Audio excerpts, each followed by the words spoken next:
Emily. How are you? Good, Anna. I'm doing very well. Happy Friday. Happy Friday. It is November. It's not November. September 4th. September 4th. I'm getting lost Well already. ahead of us. So what's new in your world? Oh, just I have been telling people that spring market has finally hit, even though we're in the fall, obviously, due to our world situation. I think spring market was a little late this year, but Yep. it seems to be in full swing now. So business is good. So for those of you who don't know, Emily works with Atlantic Bay Mortgage in the Charlottesville area, right? That's right. Yep. So primarily in Charlottesville, although I do serve the greater area of Charlottesville as well. And you work it also in the Greater Augusta? I do. Yay! Yes, I am. Because that's where I am. I know. We can work together, even though I also work. Sorry? I said I love my Valley people. Yeah, and it works because I work in the Greater Augusta area, but I also work in the Charlottesville area, so we can That's right. work together a lot.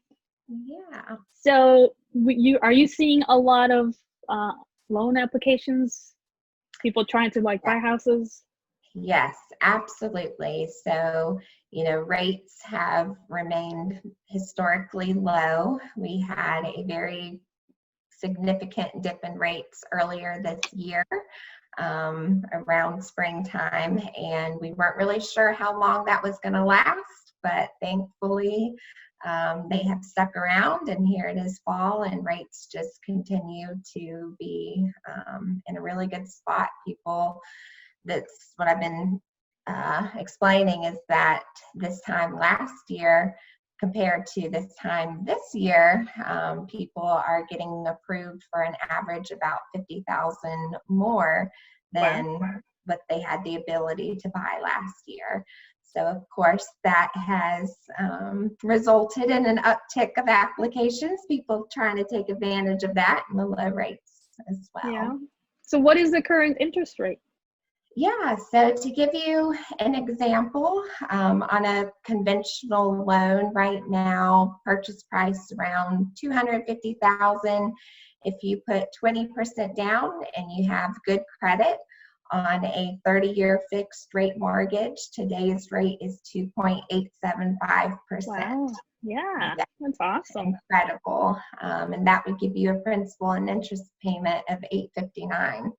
So it's a good environment. So $859 per month? Yes, principal and interest. Of course, you're going to have taxes, real estate taxes, and homeowners insurance as well. But that's still a lot less than if you were paying for rent. Yes, of course. Excellent. What else is new?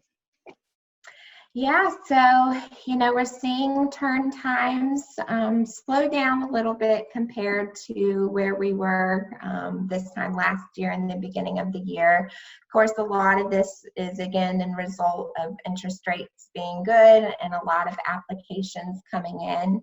Right. Loan approval is still only taking about 20 to 30 days, but we're finding that appraisers are busier than ever trying to go out and appraise homes. They've got a lot of applications they're working with.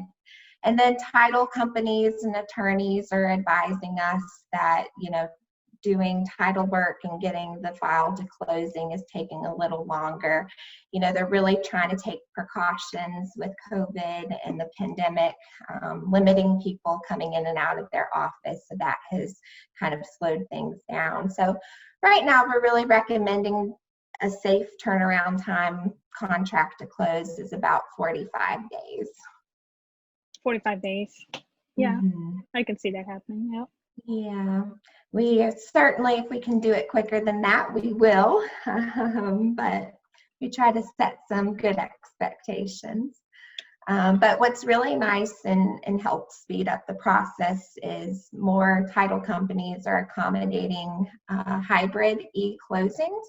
So whereas in the olden days we would go in person, sit there for about an hour, sometimes longer, signing big stack of paperwork. But Getting carpal tunnel from signing so much. Yeah, you know how it is. But we are now doing, or we're finding more companies accommodating the e-closing. So that's where we're going to actually send the closing package out electronically. And the morning of closing, the client has the ability to go in, sign a majority of their documents electronically through DocuSign. And then they just have a couple of documents that they will still go into the closing company and sign in person that require a notary. But a lot of companies will do it actually straight from the parking lot so that they don't have to actually go into the office, again, just trying to limit people, you know, from the environment we're in with the COVID. So. Yeah, very nice. Well, thanks for sharing all of that. Yeah, of course. I would also mention just, you know, with the situation we're in and the pandemic, you know, the importance of getting an upfront underwrite is crucial right now, especially for our self-employment borrowers. You know, in the unfortunate case that their revenues have been down this year, we would want to consider that to make sure that, you know, that they're safe and protected for what they want to go out and shop for. We would want to consider, you know, any kind of impact that they've had and, you know, ensuring that they've got the ability to buy. Same thing with if you're hourly, you're paid on an hourly rate. If you've had a reduction in hours this year, we'd want to consider that as well. So I just like to stress again the importance of, you know, if you've got the time and can have an underwriter review your documents and your income, I would definitely consider that before going to shop for homes. So you have your underwriter go through the applicant's financials ahead of time so that when they find a house that they like, they are pretty much ready to go. All they need is to find a house. Exactly. So we can pre-qualify a client, which is just where we're looking at their application information. But a pre-approval is a little bit different. That's where we're actually getting all their documents and sending it into an underwriter for review. And we can have that back in a matter of days. So, you know, I would definitely take the time to do it. And that speeds up the process later on as well, right? Yep, this will be ahead of the ball in that case. Excellent. Yeah, that is great. Anything else? I think that's about it. Business is good. Like I said, it's a great time to buy. I'm sure you're seeing it too. I actually haven't really stopped. Even during all of this quarantine and whatnot, I have had more business than I ever had before. That's awesome. So I am seeing a lot of buyers, but not enough sellers, which is, I mean, it's good for the sellers, but could be a little bit unfortunate for the buyers because a lot of times there's, you know, let's say there's 8 buyers and there's one house. Only one of those offers is going to get accepted, and then you have 7 buyers left and not enough houses for them. Yeah. So it gets a little tricky. So it is very important right now that the buyers are working with an agent that is going to be able to navigate through all of this and negotiate and be able to beat the other offers that are on the table. And obviously talking to you guys and making sure that they are financially prepared for the best that they can do for the offer for the house that they want. That is definitely key. So it is very important for the buyers to have a team on their back, you know, on their back. Is that how you say it? Yeah. So like you, like me, and then we have the home inspector and, you know, so on and so on kind of stuff. So just to talk a little bit how the market is going along. This month, so the August 2020, as of today, September 4th, in August, there were 140 homes that sold. They were on the market for an average of 30 days and an average price of $252,590, which actually it is, the numbers are up better than last year, if you want to put it that way. And even considering, and they're a little bit down from like last month, but let me go over. So like August of this year, 140 homes sold.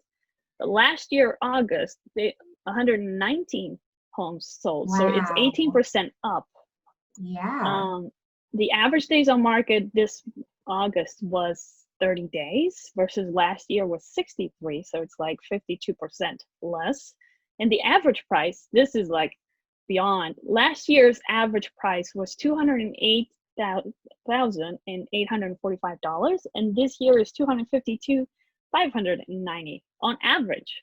So 21% up.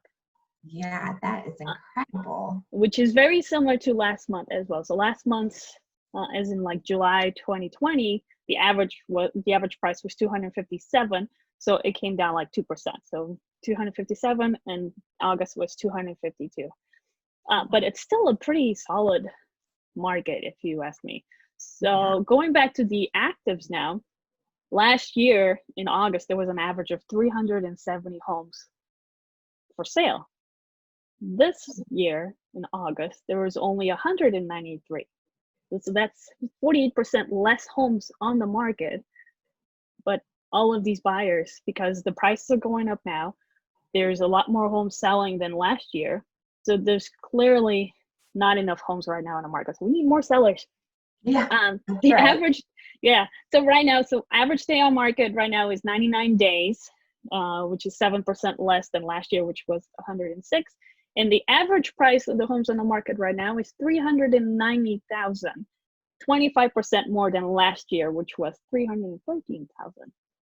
And the new listings, so last year there were 200 listings, new listings that were, 200 homes that were put on the market in August last year. This year, 190 homes were put on the market.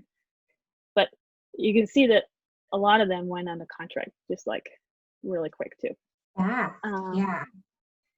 So that was the market update. We need more sellers because we have so many buyers. Absolutely. I know a lot of my borrowers have been reporting back, they're getting in bidding wars left and right. And that's, another benefit of being an upfront underwrite is I always tell my client, if you're in a bidding war and you've got this upfront underwriting letter versus, some of the other candidates may just have a pre-qualification letter, your offer is going to be more appealing.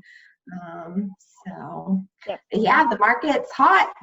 It's a good time. it's a good time. Yeah, it is a good time. So I wanted to explain also a little bit like how the process works, if somebody is interested in buying a home. So one of the things that they would like me to do is, first of all, meet with a real estate agent. And just discuss about the type of properties that they're looking for and what their goals are, what is their dream, basically, because, buying a home is the American dream. So that's just one thing that we discuss. And then after that, they go talk to you guys, the lenders, to see, how much they can afford. And one of the things that I tell my clients that why do they need to do this before we actually go look at homes is there's two major things, right? So one, they think that they can buy a home up to a certain price, like 250, for example, right?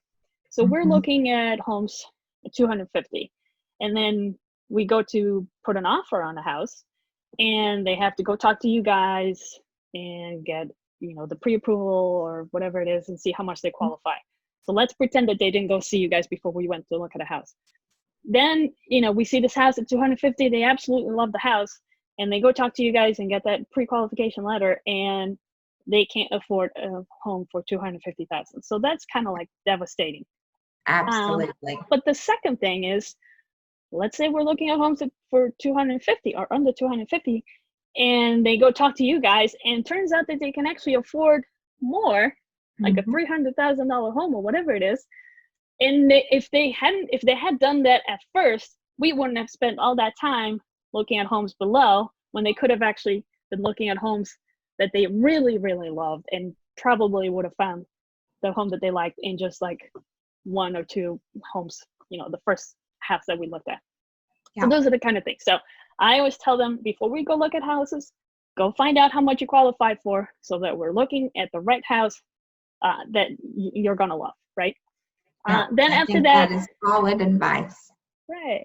So after that, we'll go look at homes and whatnot, and find a house that they like, and we're gonna make an offer.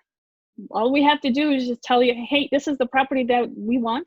You already have all of their financial information right there, ready to go. All you need is the address, and then you shoot us a pre-approval letter or pre-qualification letter, and we put that with the offer, send it over, and they already know that the sellers already know that the buyer is qualified and serious about buying their house. If you don't have a pre-qual letter, then sometimes they're going to be like, I don't know if they're serious about it. Yeah. They don't know anything about their financials, right? Yeah. So, right. So we get that. It happens. Right. More so than I like to admit. I know. So we have the offer, put it in with the letter. Maybe there's some negotiations going on, and then bam, we are under contract. We get the home inspection schedule. We go there, find out if there's any repairs that need to be done, negotiate those repairs if they need to be done. In the meantime, as soon as we get that offer accepted, so we're under contract, they need to go back to you and formally apply and make sure that they give you all the paperwork that you need, and try to get that process going as soon as possible. Correct? Yep, you got it. All right, good. You nailed it. But in the meantime, there's also going to be an appraisal that you guys require as a lender, because it is the bank's money, really. Yeah. And then we close on the house, and I give you the keys, and you're good to go. It's the best day ever. Closing happy day. Yeah, so I just wanted to tell our viewers just a little bit of, what the market situation is, what the mortgage rates are, and why so many people are refinancing, right? Because they're so incredibly low. But I also wanted to explain to them the home buying process, so that they're more prepared when they decide to make a move. Yeah. And talk to us, kind of thing. Yeah, absolutely. Being prepared is key. Well, thank you everyone who watched. Thank you, Emily, as well. And we'll see you guys next time. Awesome.